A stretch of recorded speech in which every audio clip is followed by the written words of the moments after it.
पिछले कुछ दिनों से आप लगातार सुन रहे होंगे कि रूस से तेल आयात किया जा सकता है, भारत को सस्ता पेट्रोलियम प्रोडक्ट्स मिल सकते हैं। तो भारत क्यों नहीं आयात कर लेता? आखिर भारत के लिए मुश्किल क्या है? भारत रूस से सस्ता तेल क्यों नहीं ले पाता?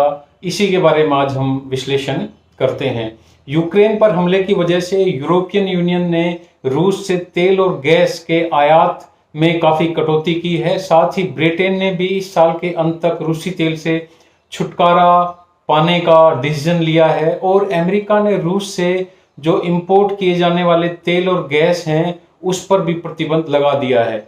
जाहिर सी बात है कि लड़ाई के इस माहौल में इन देशों के इस फैसले से रूस को बहुत ज्यादा आर्थिक नुकसान हुआ है और हो भी रहा है। इस नुकसान की भरपाई के लिए रूस ने भारत का रुख किया है। रूस चाहता है कि भारत उसका तेल खरीदे और आने वाले दिनों में अपना निवेश भी बढ़ाए। हमारा देश रूस से सालाना $1 बिलियन के पेट्रोलियम प्रोडक्ट्स का इंपोर्ट करता है और भविष्य में इसके बढ़ने की पूरी संभावना भी है। ऐसे में सवाल उठता है कि अमेरिकी प्रतिबंधों के बीच भारत रूस से कितना और तेल खरीद सकता है और क्या इसमें कीमतें कम होंगी? यदि हम दुनिया के परिदृश्य में देखें तो दुनिया के तेल का 12% रूस में, 12% सऊदी अरब में और 16 से 18% उत्पादन अमेरिका में होता है। भारत अपनी जरूरत का 85% तेल आयात करता है, यानी हम अपनी जरूरत का सिर्फ 15% ही उत्पादित कर पाते हैं, जिसमें 15% हम अपने यहाँ प्रोड्यूस कर पाते हैं। बाकी 85% के लिए हमें दूसरे देशों पर निर्भर रहना पड़ता है। और ये जो 85% तेल हम आयात करते हैं, इसमें से जो 60% तेल है वो हम गल्फ कंट्रीज से, खाड़ी देशों से लेते हैं। तेल आयात करने के लिए भारत सऊदी अरब और अमेरिका पर ज्यादा निर्भर करता है। इसके अलावा हम इराक, ईरान, ओमान, कुवैत, रूस से भी तेल लेते हैं और कुछ स्पॉट मार्केट यानी खुले बाजार से भी हम तेल खरीदते हैं। रूस से हम अपनी जरूरत का सिर्फ और सिर्फ 2% तेल ही इंपोर्ट करते हैं। जब यूरोप की तेल की ज्यादातर जरूरतें रूस पूरा करता है तो भारत मित्र देश होने के बाद भी रूस से केवल 2% ही क्यों खरीद पाता है? इसका जवाब कुछ हद तक रूस की जो भौगोलिक स्थिति है उसमें छुपा हुआ है। रूस में वो क्षेत्र जहां तेल का उत्पादन होता है वो पूर्वी इलाके से थोड़ा दूर है। उत्तर से तेल लाने में मुश्किल ये है कि आर्कटिक क्षेत्र के पास है जहां ज्यादातर वक्त बर्फ ही रहती है। तीसरा रास्ता है ब्लैक सी, जो इस समय बाधित चल रहा है। पिछले 10 सालों में भारत ने तेल के आयात में कुछ देशों पर निर्भरता को खत्म करने के लिए कई और देशों से तेल खरीदना शुरू किया है, जिसमें अमेरिका और रूस भी शामिल है। दूसरी तरफ यह भी सच है कि रूस में भारत ने तेल और नेचुरल गैस के क्षेत्र में $16 बिलियन का निवेश किया हुआ है, लेकिन वो तेल भारत नहीं खरीदता, दूसरे देशों को बेच दिया जाता है।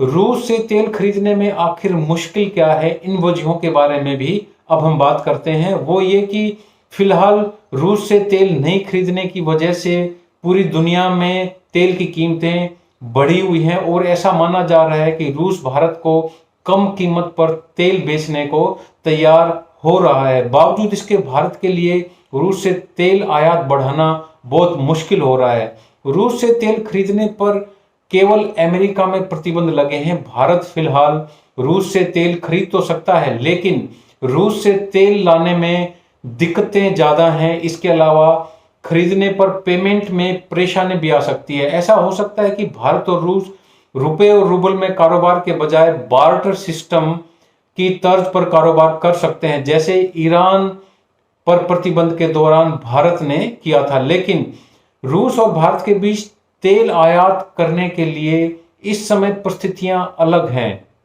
रूस से तेल भारत कैसे आए, इसमें ही दिक्कत है, तो बार्टर सिस्टम वहां नहीं चल सकता। ब्लैक सी से व्यापार बाधित है और साइबेरिया साइड से रूस अपने ही सामान नहीं पहुंचा पा रहा है।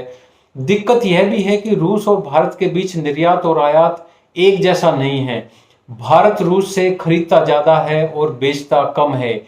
एक समस्या यह भी है कि ना रूस रुपए में कीमत लेने का इच्छुक लग रहा है और न ही भारत रूबल लेने के में इच्छुक है।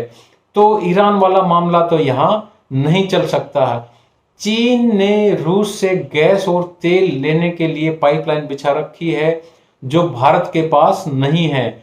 इसके अलावा युद्ध के माहौल में रूस से तेल लाने वाले जहाज मिलना बड़ा ही मुश्किल है और अगर मिल भी जाएं तो इस समय उनका बीमा करना मुश्किल है। हमारे देश भारत में 5.2 मिलियन बैरल तेल की खपत प्रतिदिन होती है। रोजाना हम 5.2 मिलियन बैरल तेल की खपत करते हैं। रूस से भारत 1 या 2 लाख बैरल तेल मंगवा भी ले तो इससे क्या फर्क पड़ेगा? उससे भारत में तेल की कीमतों पर कोई असर नहीं पड़ेगा। भारत में तेल का अर्थशास्त्र ही ऐसा है। ऐसे में टैक्स में राहत देने के अलावा भारत सरकार ज्यादा कुछ नहीं कर सकती। तेल की कीमतें कंट्रोल रखने के लिए, उनको कंट्रोल करने के लिए सरकार के पास 3 विकल्प हैं जो बहुत आसान नहीं हैं, या यूं कहें कि वो मुश्किल हैं। पहला विकल्प यह हो सकता है कि सरकार के साथ साथ जनता को भी तेल के संरक्षण पर ध्यान देने की जरूरत है। और दूसरा विकल्प ये कि कोशिशें करनी चाहिए कि ब्लेंडिंग में एथेनॉल का इस्तेमाल ज्यादा कर सके, लेकिन यह विकल्प भी आसान नहीं है। और तीसरा विकल्प यह हो सकता है कि देश के पारंपरिक निर्यातकों से भारत कह सकता है कि रूस हमें सस्ता तेल दे रहा है, वो भी अपना दाम कम करें, यानी कि हम कीमतों में, जो तेल की कीमतें हैं उनमें कुछ बार्गेन करें। इसके अलावा कोई और तरीका नहीं है जिससे भारत का बढ़ता तेल का बिल आने वाले दिनों में कम हो सके। भले ही यूक्रेन और रूस के बीच चल रही लड़ाई तेल की कीमतों में बढ़ोतरी का ताजा कारण हो, लेकिन कोविड महामारी और ग्लोबल वार्मिंग की वजह से ऊर्जा के वैकल्पिक स्रोतों की खोज और खनन में जितना निवेश होना चाहिए था वो नहीं हुआ है। इस वजह से आने वाले दिनों में कीमतों में बढ़ोतरी अब एक स्थायी समस्या बन सकती है।